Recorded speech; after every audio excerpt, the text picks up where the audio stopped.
All right, thanks for stopping by. Happy Saturday. I'm glad you're here. So, I moved campsites again, but maybe not what you think. Sometimes it's the smallest adjustment that makes all the difference. I was camping right here, and now I'm camping right here. It's more shade over here. I won't get as much sun on the panels that are mounted on top of the van. But like I said in the previous video, that's okay because I've got the portable panels that I could lay out here where the sun shines more. But it got hot earlier, so I moved over here, and now storms are rolling in. So I actually could have stayed right here. But before the clouds rolled up, it was getting pretty brutal with the sun just beaming right down on me, right down on my passenger side of the van. And I had the awning up, but wasn't making much difference. So this small adjustment, just moving it right here. And the dirt is less powdery over here. You know, I was talking about how the dirt over in the other spot was just like baby powder. And it was just getting on everything. So this is a little more pressed down. And this is going to be nice and shady. So this is the east right here. So I got all this tree cover so the van won't get hot in the morning. And then I'll get that midday sun to give me some solar charge. And then this is facing west. So once the sun starts to set at that angle, I'll have shade again. Hear that thunder in the back? It's coming this way. Bring it on. It's been really dusty, but see this dirt over here is just, you know what? I might get my shovel out while I'm here and fill up my container of the stuff I use for like cat litter. And I might just use this because it's free and it's gonna do the same thing for my Lugaloo poop bucket. Yeah, I think I'll just get some of this sandy, powdery stuff here. That'll work just as good as cat litter, won't it?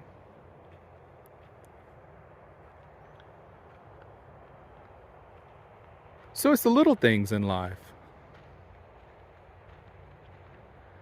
The reason I parked behind me here in the first place because I wanted to get to the very back of the campground, you know. But nobody's going to come up here. Nobody's going to come and park right behind me. If they do, I guess I'll move. I'm not going to like fight the people or nothing like that. I don't want to get beat up. But I don't think anybody's going to do that. Well, here's some motorcycles or something over here. What is that going on?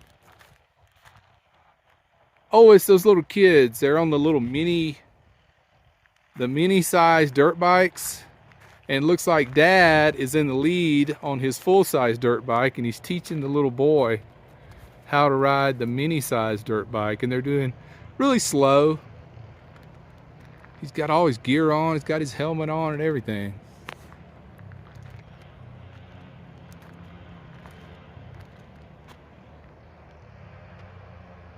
When I was a kid, I never had a dirt bike, but I did have a go-kart.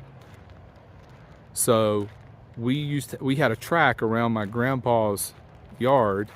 It's the place that my dad lives now. It's that big yard with the old farmhouse, you know.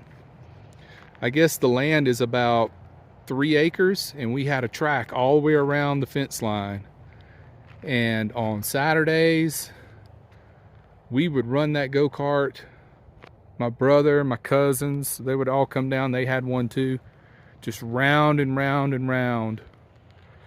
That was our Saturday in the summer. I bet we drove the neighbors crazy. See, I'm paying for what all my sins now. Because I used to drive people crazy with my little go-kart and stuff. But I mean, they're not driving me crazy. They're perfectly fine. They're just a kid having a good time is what that is.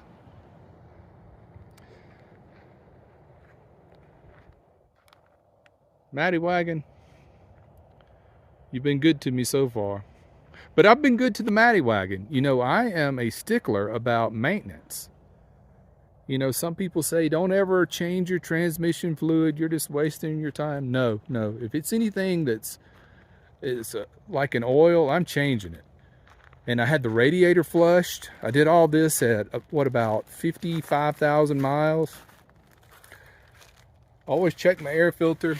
You can see it up in there probably. Maybe not. But you can glance up and see that it's still light colored. When it gets a little darker, I'll just pop it out. All you do is just unhitch it here and it comes out and it's a big cylinder.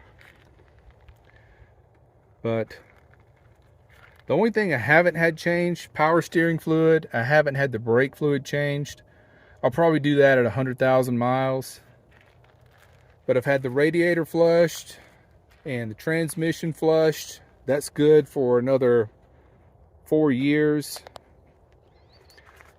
See how nice and red and pink? And see, it's full. There's the full line there. This takes the Dexcool only. You don't want to use the green kind. You want to use the reddish pink kind in this. And I always use the Dexos oil. I use the full synthetic. It's expensive. My last oil change was over $100. But you either pay now or you pay later. That's my philosophy. Yeah, it's dirty, but the inner mechanics of everything is super clean. Transmission fluid is super clean. The oil is really clean. The radiator coolant is really clean. But I think I might have a brake flush, a brake bleed, I mean, at about 100,000 miles. That stuff's good for that. But see, it's just got dust on it, but that's just cosmetic. You know, all the rubber is still in good condition. The serpentine belt looks good. It has two belts. It has the one big serpentine belt that goes around everything, and then it has a little belt that goes from the crankshaft over to the air compressor, the AC compressor. And it's a fit-on belt. You can't adjust it. You just slip it on with a tire spoon. And that belt has always squeaked if I run through a big puddle of water. I mean, that's a bad engineering design to make a slip-on belt where you just grab the tire spoon and you crank it over until the belt goes on the pulley. And then it's on there until it breaks. So, but that's the way they started making these since about 2012, I think they started doing that. But this one still has the place where you can check your transmission fluid. In 2020, I think, they took that out. You can't even check your transmission level, fluid level anymore. So I guess what you got to do on the newer models is take it to a mechanic, get him to flush the transmission fluid, fill it back up, and then just do that like every 50 or 60,000 miles. That's all you can do. But yeah, they took this dipstick out. They don't have that anymore. In the last couple years, they quit that, which is crazy, you know. For people who are on top of their maintenance, they want this. I know I do. Okay, where else can we ramble on about?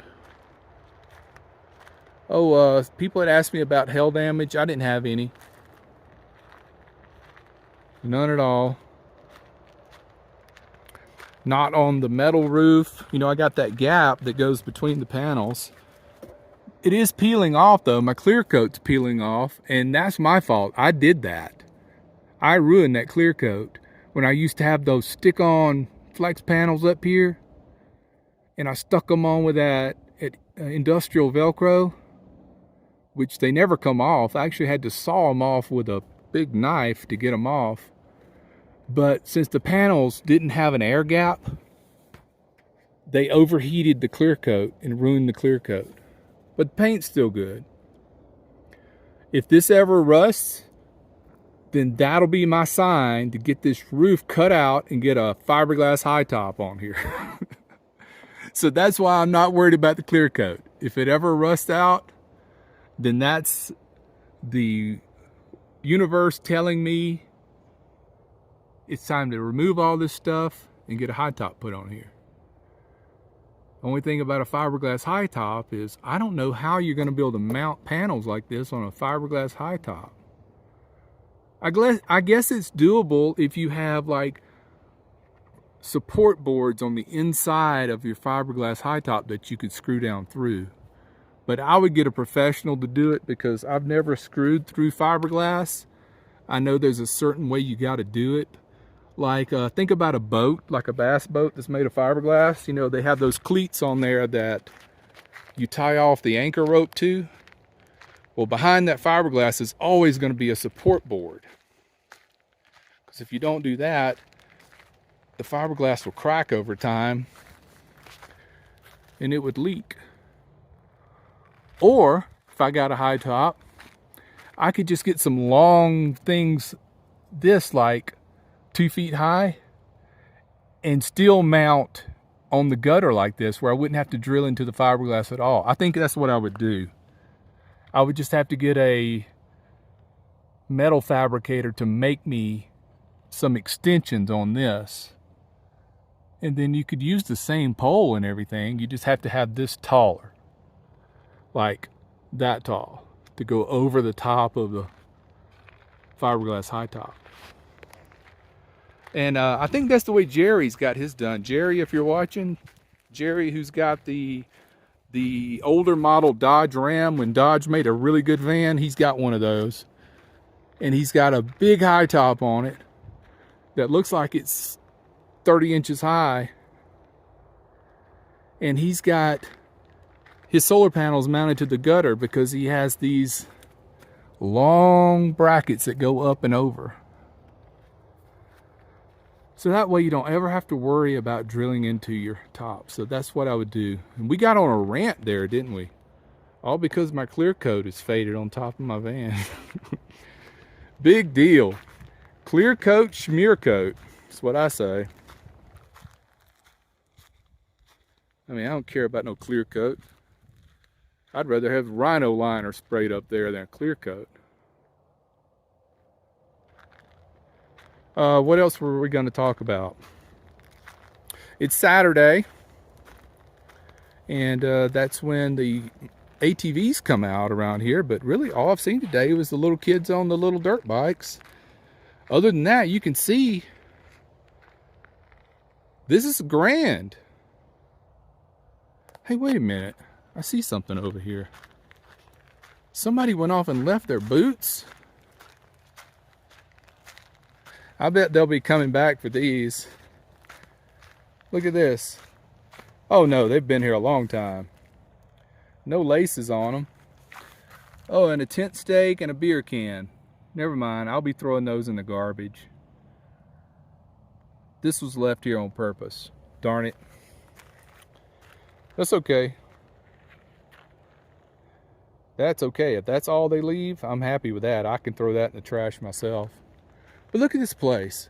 People come here all the time. They've been so good about not leaving trash. I mean, just a pair of boots and a beer can, I'm not upset about that at all.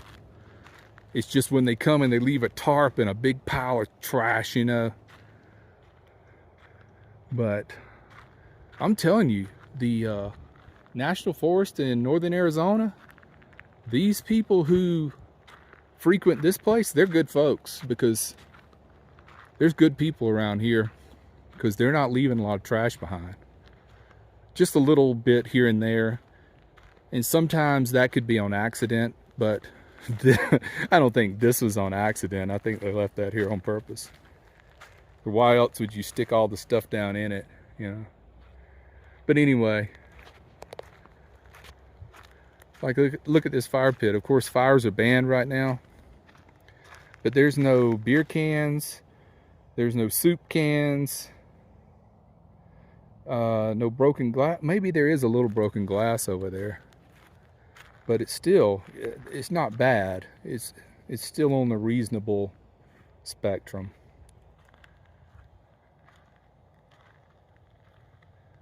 All right.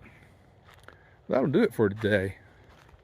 See you next time. Take care, be well, and smash the bell.